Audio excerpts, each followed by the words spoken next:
Hello जी, क्या हाल चाल है। Welcome back to my channel. तो आज मैं आपको द साउंड ऑफ मैजिक का पार्ट 6 जो कि इसका फाइनल एपिसोड है उसे एक्सप्लेन करने वाली हूँ। तो अगर आप मेरे चैनल पे नए हैं, चैनल को सब्सक्राइब नहीं किया है तो जल्दी से चैनल को सब्सक्राइब कीजिए। तो चलिए चलते हैं अपने एक्सप्लेनेशन की ओर।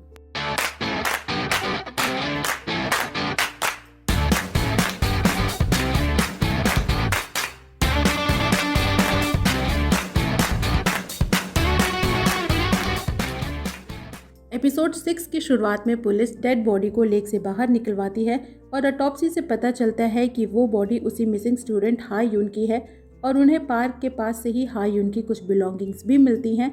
नेक्स्ट सीन में पुलिस हा यून के मॉम को उसके मर्डर की जानकारी देती है और तभी हाना वहां आती है ई यूल के खिलाफ अटेम्प्ट टू मर्डर की कंप्लेन करवाने।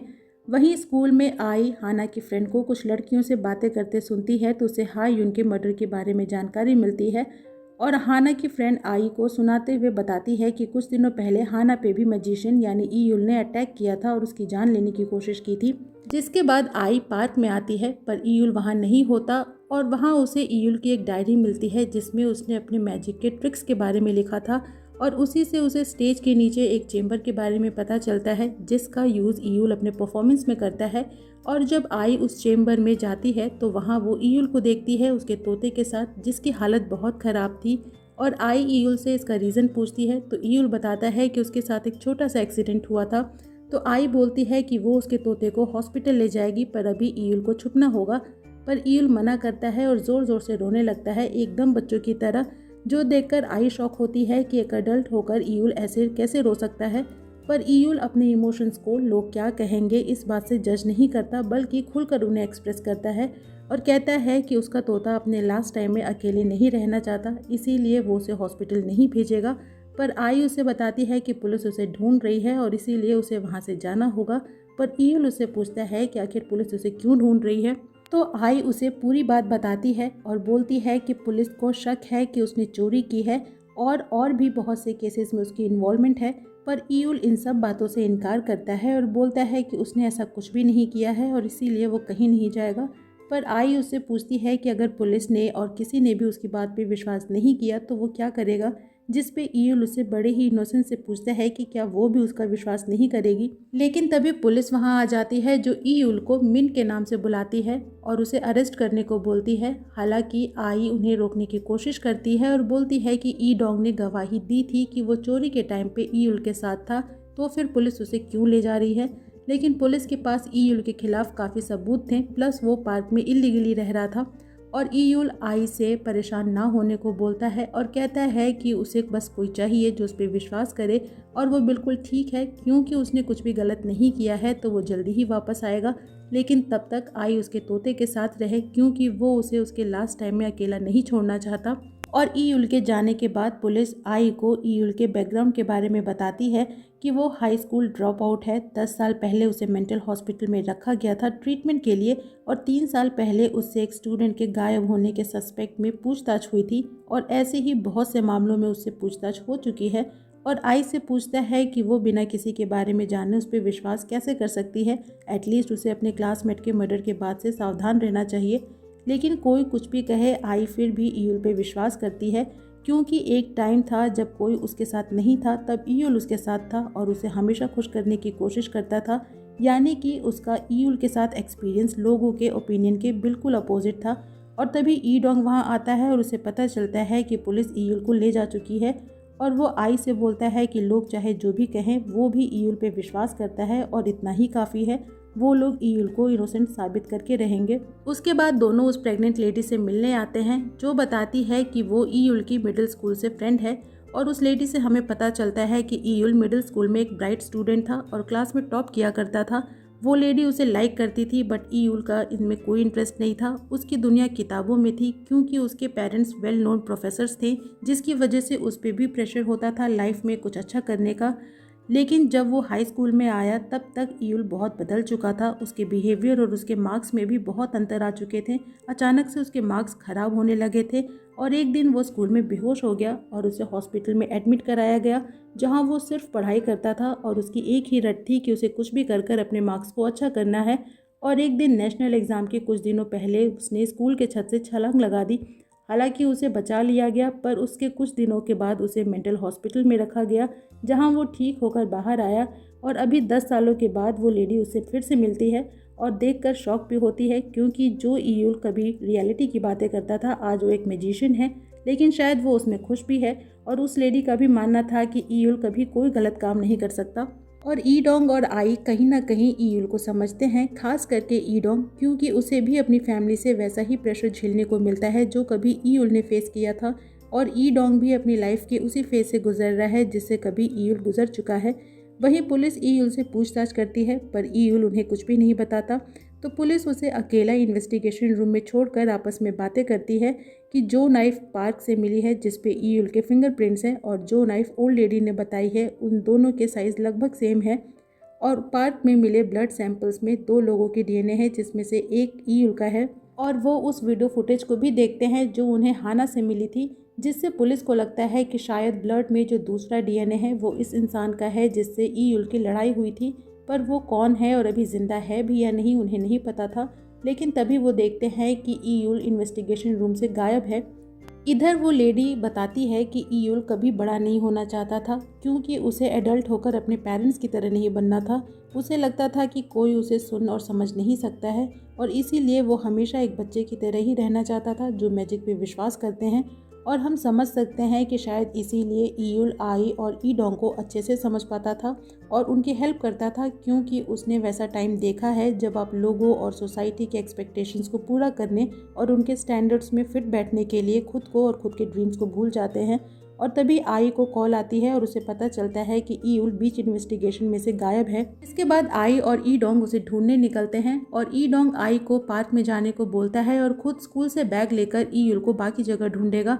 लेकिन जब स्कूल में होता है तो कुछ स्टूडेंट्स को देखता है जो ईयुल का मजाक उड़ा रहे थे और आई के बारे में भी गलत बोल रहे थे, जिसके बाद उसकी उन लड़कों से लड़ाई होने लगती है। और ईडोंग बोलता है कि उन्हें ईयुल के बारे में कुछ भी नहीं पता, वो इनोसेंट है। वहीं ईयुल को ढूंढती हुई आई जब पार्क में आती है तो देखती है कि ईयुल उन पुलिस वालों को मैजिक दिखा रहा है जो उसे अरेस्ट करने आए थे। और पुलिस ईयुल से बोलती है कि वो उनके साथ कोऑपरेट करे, और चूंकि उसका एक मेडिकल बैकग्राउंड रह चुका है तो उसे ज़्यादा पनिशमेंट नहीं होगी। पर ईयुल बोलता है कि वो लोग उसे जेल या हॉस्पिटल में बंद करके नहीं रख सकते, क्योंकि वो वहाँ से भी गायब हो जाएगा। पर पुलिस बोलती है कि ईयुल के पेरेंट्स ने कहा है कि वो लोग उसके लॉयर और ट्रीटमेंट का खर्चा उठाने को तैयार हैं। मतलब एक अच्छा खासा इंसान जो बस वो करना चाहता है जो उसका मन करता है, जो कानून के हिसाब से इलीगल भी नहीं है, बस लोगों के स्टैंडर्ड के हिसाब से नहीं है, तो इसलिए वो इंसान पागल है। कब से लोगों के सपनों के भी स्टैंडर्ड तय होने लग गए? आखिर एक रिस्पेक्टफुल एडल्ट या सिटीजन बनने के लिए क्या क्राइटेरिया हो सकते हैं? क्या हम कैसे इंसान बनेंगे ये हम डिसाइड करेंगे या सोसाइटी? वैसे ऐसी सोच लोगों के दिमाग में बहुत भरी है। हर चीज़ का स्टैंडर्ड तय किया गया है, खाने से लेकर के लाइफ, ब्यूटी, स्टडीज़, हर चीज़ का। और अगर आप सोसाइटी के इन स्टैंडर्ड्स में नहीं फिट बैठते हैं तो आप अजीब हैं, आसान भाषा में पागल हैं। और जब ईयुल उनके साथ चलने से मना करता है तो पुलिस उसे ज़बरदस्ती साथ ले जाती है। लेकिन तभी आई आती है जो ईयुल से बात करना चाहती है, क्योंकि उसे पता है कि ईयुल को अभी किसी की हेल्प चाहिए, कोई ऐसा चाहिए जो उसे समझता है, उस पर विश्वास करता है। और यहाँ ईयुल मैजिक से स्नोफॉल कराता है, जिसे देखकर पुलिस भी शॉक होती है, क्योंकि वो लोग इंडोर में हैं और ऊपर कोई था भी नहीं जो स्नोफॉल कराए। वहीं ईडोंग को देखते हैं जिसकी उन लड़कों से लड़ाई चल ही रही थी, और वो कहता है कि ईयुल इनोसेंट है, उसे फ्रेम किया जा रहा है, और अगर उन्हें कुछ भी नहीं पता तो वो चुपचाप रहें, बाकी फालतू के रूमर्स ना फैलाएं। पर वो लड़के उसे साइको बुलाते हैं जो ईयुल जैसे इंसान को डिफेंड कर रहा है, और उसे बहुत मारते हैं और मार पीट कर वहाँ से चले जाते हैं। लेकिन यहाँ ईडोंग भी खिड़की के बाहर स्नोफॉल देखता है। इधर आई को देखते हैं जो गाना गाने लगती है, जिसके थ्रू वो ईयुल को थैंक यू बोलती है उसके लाइफ में आने के लिए, उसे लाइफ की मीनिंग समझाने के लिए, उसे स्ट्रॉन्ग बनाने के लिए, और ये समझाने के लिए कि चाहे सिचुएशन कैसी भी हो, उसे कभी भी खुद के ड्रीम्स पे गिव अप नहीं करना चाहिए और ना ही लोगों के हिसाब से अपनी लाइफ जीनी चाहिए। और यहाँ हमें पता चलता है कि जब आई छोटी थी तब वो एक बार ईयुल से इसी पार्क में मिली थी, और आई ईयुल को बोलती है कि वो रियल मैजिशियन है, क्योंकि उसकी वजह से ही वो मैजिक पे विश्वास कर पाई है।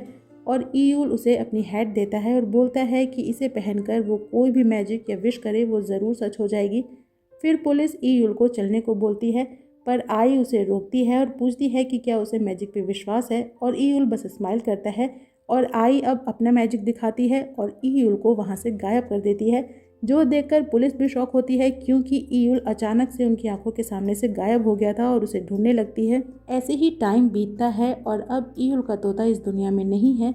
वहीं पुलिस इन्वेस्टिगेशन अभी भी चालू थी और उन्हें पार्क के पास ही लगे एक सीसीटीवी कैमरा की रिकॉर्डिंग मिलती है।